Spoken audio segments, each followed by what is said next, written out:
Hi there, and welcome to another episode of Cal Poly's online Drupal 7 workshops. Today, we're going to go over how to add an image to the hero rotator on the front page. But first, we're going to talk about the rotator itself.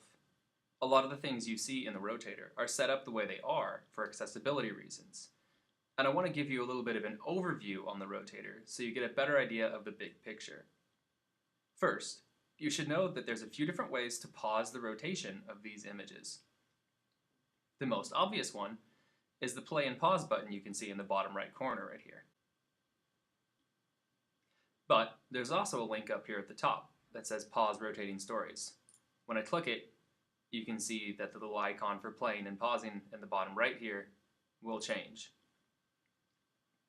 Finally, the rotator will also pause as long as your mouse is hovering over it. This is especially important for accessibility, as some people may be using methods of viewing the page, such as screen readers, that can't keep up with the rotation speed.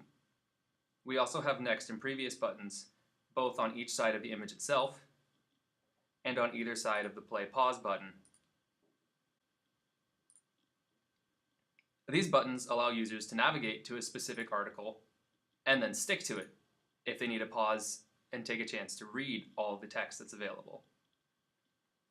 Finally, we've got a couple links at the bottom of the teaser text on each article, Continue Reading, and Read All Stories. Each of these rotator images should represent an article or another page on your website. The Continue Reading link will direct the user to that article or page so they can get the rest of the story or other information that's associated with this image. This link is configured when you add the hero content itself. We'll talk about that later when we actually add an image to this rotator. Read All Stories, on the other hand, needs to link to a page where you list all of the articles or pages that are included in your rotator. This, again, is for accessibility reasons. If, for some reason, a user can't properly view or load your rotator, they can still navigate to all of the pages you wanted to have front and center for them on this page here.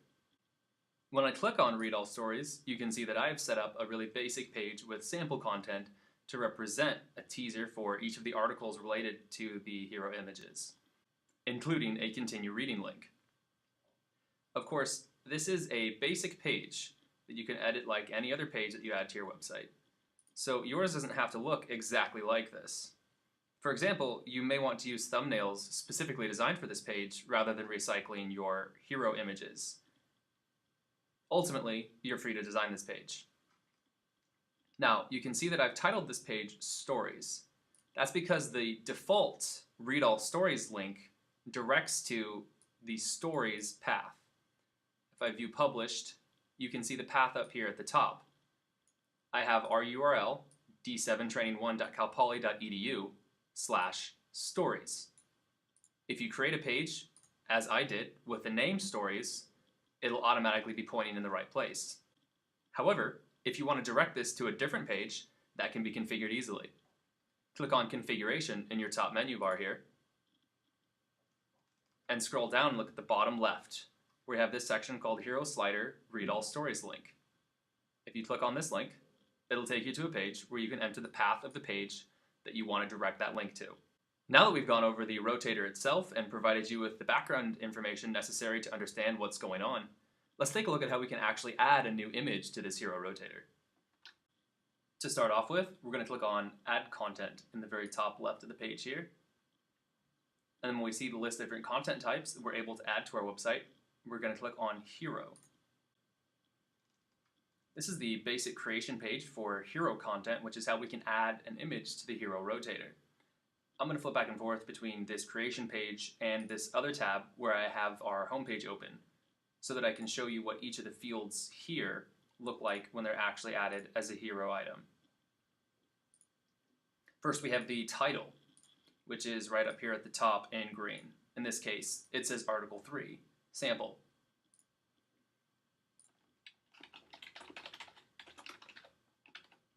I'm going to give mine a sample title. Next, we have Date Display. Date Display is at the very top in gray, but you'll notice that this article doesn't have a date display. It is an optional field. Date display is intended to be the date the article was published, if you are linking to an article. Since it may not be relevant, I'm going to leave it blank this time. The next field is where we can upload the hero image itself from our computer. I have an image prepared on my desktop, and you'll notice that it is 730 by 330 pixels. It's important to make sure that when you prepare your hero images, you make them exactly 730 by 330 pixels. If you make them any other dimensions, it is likely that they will either be cropped or distorted. Next, we have the teaser text. Teaser text is the kind of main body paragraph that you can see underneath the title. It's intended to give a little bit of a preview into the article or page that your hero item is going to link to.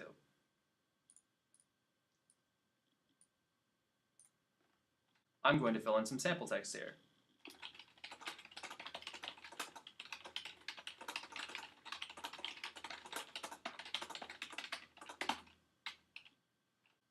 The continue reading link, like we went over earlier, is right here above Read All Stories, where it says continue reading. And clicking on it will take you to the page or article that this hero image is associated with. You can enter a path for this. I want to link this to the sample tables page, so I'm going to copy the link location,